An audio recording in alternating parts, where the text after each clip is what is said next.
आज से 42 साल पहले की एक दर्दनाक घटना। ये बात 26 जुलाई 1982 की है और उस दौरान अमिताभ बच्चन फिल्म कूली की शूटिंग कर रहे थे। ये शूटिंग बेंगलुरु में चल रही थी। अमिताभ को फिल्म के लिए एक एक्शन सीन शूट करना था। उन्हें इस सीन में पुनीस इस्सर के साथ फाइट करनी थी। पुनीस को अमिताभ के मुंह पर घूंसा मारना था और उन्हें पीछे रखी टेबल पर गिरना था।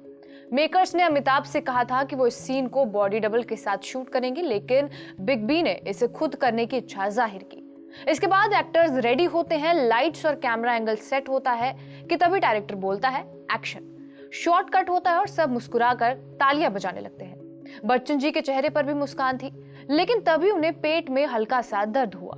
दरअसल टेबल का एक कोना उनके पेट में चुभ गया था। कूली की शूटिंग के दौरान लगी ये चोट शुरू में मामूली साबित हुई थी, लेकिन 2 दिन बाद इतनी घातक निकली जो उन्हें आज तक दर्द देती है। दरअसल बिग बी को दर्द हो रहा था और वो जानते थे कि उन्हें चोट लगी है, लेकिन खून की एक बूंद भी नहीं निकली। इसलिए बिग बी और फिल्म के कास्ट क्रू मेंबर्स ने इसे मामूली सी चोट समझा। उनके पेट पर 2 बार मलहम लगाया गया और लेकिन जब आराम नहीं लगा तब Amitabh Bachchan hotel West End चले गए। उन्होंने 2 हफ्ते के लिए इसे बुक कर रखा था और दर्द कम नहीं हुआ तो डॉक्टर को बुलाया गया, लेकिन उन्होंने भी यही कहा कि कोई गहरी चोट नहीं आई है। डॉक्टर्स पेन किलर दवाइयां देकर चले गए ताकि वो आराम से सो सके। हादसे के अगले दिन जब दर्द में कोई कमी नहीं आई तो बच्चन साहब के personal physician doctor KM Shah को बुलाया गया। डॉक्टर शाह उनकी हालत देख बेहद नाराज हुए और उन्होंने तुरंत बेंगलुरु के सेंट फिलोमेना हॉस्पिटल में एडमिट कराने के लिए उन्हें भेज दिया। एक्सरे किया गया, लेकिन इसमें भी किसी तरह की सीरियस इंजरी डॉक्टर्स को समझ ही नहीं आई। हालांकि मेडिकल एक्सपर्ट्स ने कहा कि बिग बी के कुछ टेस्ट और किए जाने चाहिए और तीसरे दिन भी उनकी हालत में कोई सुधार नहीं आता। एक बार फिर से एक्सरे हुआ और नतीजा वही, कोई सीरियस इंजरी नहीं मिली। डॉक्टर्स ने एक्सरे को बारीकी से चेक किया तो डायफ्राम के नीचे गैस दिखाई दे रही थी, जो टूटी हुई आंत से ही आ सकती थी। बाद में मुंबई के एक डॉक्टर ने भी कहा था कि अपने प्रोफेशन से हम पेशेंट को तब ट्रीट करना शुरू करते हैं जब वो हमारे पास आता है, पिछले ट्रीटमेंट को दोष नहीं देते। लेकिन इस केस में इस बात से इनकार नहीं किया जा सकता कि एक्सीडेंट के बाद के लिए गए एक्सरे में डायफ्रागम के नीचे गैस दिखाई दे रही थी, जो कि लीकेज का संकेत थी। चौथे दिन अमिताभ बच्चन की स्थिति और ज्यादा बिगड़ गई। यूनिट के कई बार बोलने के बाद भी वेलोर के जाने माने सर्जन HS भट्ट अमिताभ का केस देखने के लिए तैयार हुए।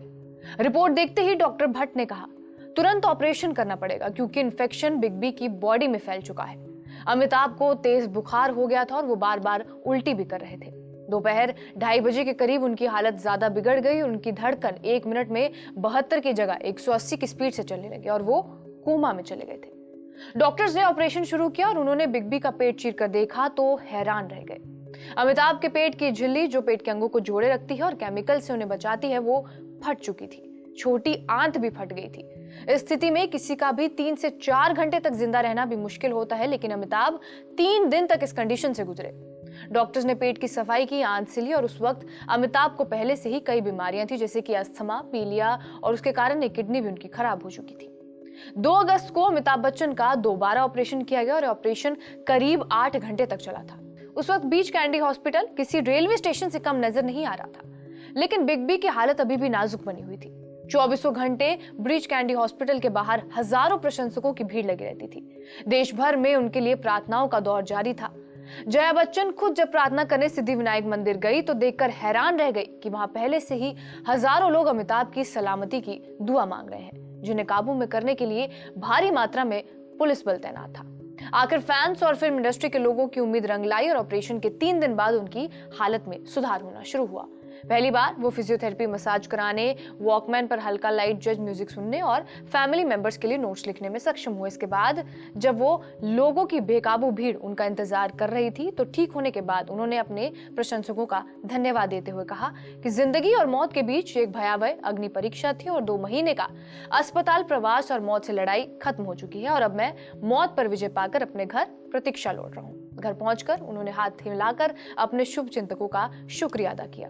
बहरहाल, आपका इस किस्से पर क्या कुछ कहना है हमें कमेंट बॉक्स में जरूर बताएं। बाकी देश और दुनिया की तमाम बड़ी खबरों के लिए बने रहे हमारे साथ TV9 डिजिटल पर।